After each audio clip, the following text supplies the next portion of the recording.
Hello viewers, welcome to জি রান্না recipe. জি রান্না recipe থেকে আপনাদের সবাইকে স্বাগতম। আশা করি আপনারা সবাই ভালো আছেন, সুস্থ আছেন। আজকে আপনাদের সাথে শেয়ার করব ডাউল, পেঁপে আর ডিম তিনটা একত্রে একটা মজার রেসিপি। এই রেসিপিটা অবশ্যই আপনারা দেখবেন, ভিডিওটি না টেনে পুরোটাই দেখবেন।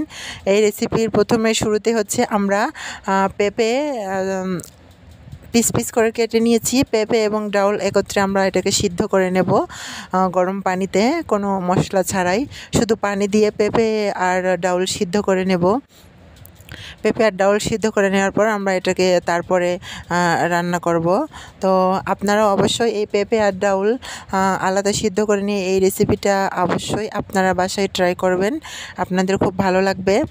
যারা প্রতিদিন ব্যাচেলার আছেন বা যারা প্রতিদিন একই রকমের রেসিপি আপনারা খান, ভালো লাগে না এক রেসিপি বারবার খেতে, তারা অবশ্যই আমাদের রেসিপি অবশ্যই আপনারা বাসায় ট্রাই করবেন, খেতেও অনেকটা ভালো লাগবে। আমি এখানে ডাউল এবং পেঁপে সিদ্ধ করা শেষ। আমি এখানে আলাদাভাবে চুলার উপর কড়াই বসিয়ে নিয়েছি এবং কড়াইটি গরম হওয়ার পর আমি কড়াইয়ে তেল দিয়েছি। তেলটি গরম হয়ে আসলে আমি এখানে তেলের মধ্যে বাকি সব মশলা দিয়ে নিব। আমি এখানে দিয়ে নিলাম জিরা, আস্ত জিরা। আমি এখানে বাটা ইউজ করব, কিন্তু প্রথমে আমি এখানে আস্ত জিরা দিয়ে নিলাম। আস্ত জিরে দিয়ে নেওয়ার পর আমি এখানে আরও বাকি সব মশলা যেগুলো আছে একে একে দিয়ে নিব। দিয়ে নিচ্ছি পেঁয়াজ, কুচি করা পেঁয়াজ দিয়ে নিলাম।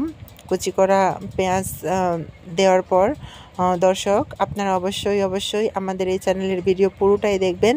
যদি অর্ধেক দেখেন তাহলে অবশ্যই আপনারা এটার কিছুই বুঝতে পারবেন না এবং রেসিপিটা আপনারা তৈরি করতে পারবেন না, সেজন্য পুরোটাই দেখবেন।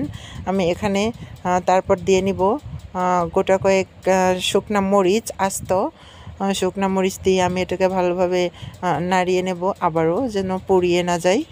যেহেতু পেঁয়াজ দিয়েছি, জিরা দিয়েছি, শুকনা মরিচ দিয়েছি তেলের মধ্যে, এগুলোকে ভালোভাবে নাড়িয়ে ভাজিয়ে নিতে হবে। অনেক সুন্দর করে লাল লাল করে ভাজতে হবে। যত আপনি পেঁয়াজ এবং মরিচ যত সুন্দর করে ভাজবেন, রেসিপিটাও তত সুন্দর হবে, খেতে অনেক ভালো লাগবে। তারপর দর্শক, আমি এখানে দিয়ে নিচ্ছি আদা বাটা। আদা বাটা দেওয়ার পর আমি দিয়ে নিব জিরা বাটা। আমি বলেছি জিরা এখানে বাটা ইউজ করব, আস্ত ইউজ করব, দুইটাই। দেওয়ার পর আমি এগুলো ভালোভাবে সুন্দর করে আবারও নাড়িয়ে নেব, অনেক সুন্দর করে। যেহেতু আমি এখানে বাটা মশলা ইউজ করেছি, পুড়িয়ে যাওয়ার সম্ভাবনা তো থাকেই। আমি এই মশলাগুলো কষিয়ে নেওয়ার জন্য হাফ কাপ পানি ইউজ করব।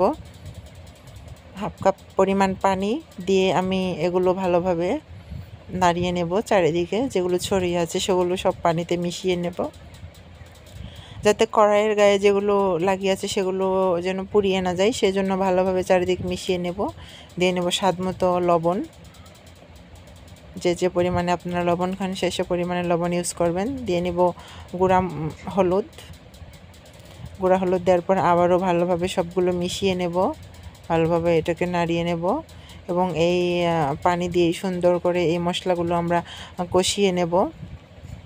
মশলাগুলো আলাদাভাবে কষিয়ে নিলে হয় কি, যে রেসিপিটা যেহেতু আমাদের সিদ্ধ করা পেঁপে এবং ডাউলের জন্য আলাদাভাবে মশলা যদি কষিয়ে না নিই তাহলে ভালো লাগবে না। এরপর আমি দিয়ে নেব আলাদাভাবে কষানো পেঁপে এবং ডাউল এই কষানো মশলার মধ্যে দিয়ে নিব। দিয়ে ভালোভাবে আমি রেসিপিগুলো সবগুলো সুন্দর করে মিশিয়ে নেব, যাতে সবার সাথে মিশিয়ে যায়। কালারটা দেখেন দর্শক, অনেক সুন্দর ডিপ একটা কালার এসছে। আমি এখানে এখনও পানি ইউজ করব না, এই তেলের মধ্যেই এইগুলো ভালোভাবে সুন্দর করে মিশিয়ে নেব, অনেক সুন্দর করে। অনেক ভালো লাগবে দর্শক, যারা একই রেসিপি বারবার খান, প্রতিদিন খান, সপ্তাহে 7 দিনের মধ্যে 5 দিন বা 4 দিনে একই রেসিপি খান, তাদের জন্য ভিন্ন ভিন্ন আইটেম, ভিন্ন ভিন্ন রেসিপি খুব সহজেই আমাদের এই চ্যানেলের ভিডিও দেখলে আপনারা অবশ্যই খুব সহজেই কম সময়ের মধ্যে অল্প কিছু উপাদান নিয়ে সুন্দর সুন্দর রেসিপি প্রতিনিয়ত আপনারা খেতে পারবেন। অবশ্যই আমাদের চ্যানেলের সঙ্গে থাকবেন। যদি নতুন হয়ে থাকেন তাহলে অবশ্যই সাবস্ক্রাইব করবেন। পাশে থাকা বেল আইকনটিতে ক্লিক করলে অবশ্যই আমাদের রেসিপি যখনই আমরা ইউটিউবে আপলোড করব আপনারা সাথে সাথে পেয়ে যাবেন।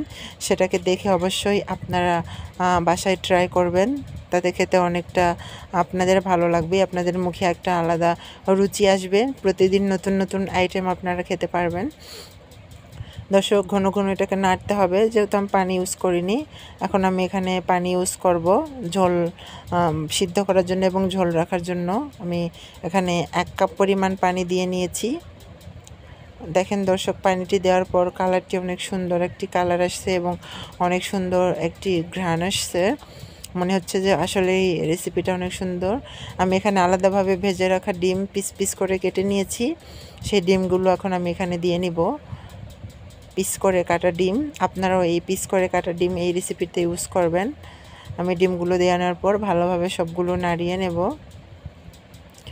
ভালোভাবে সুন্দর করে সবগুলো নাড়িয়ে নেওয়ার পর আমি এখানে দিয়ে নিব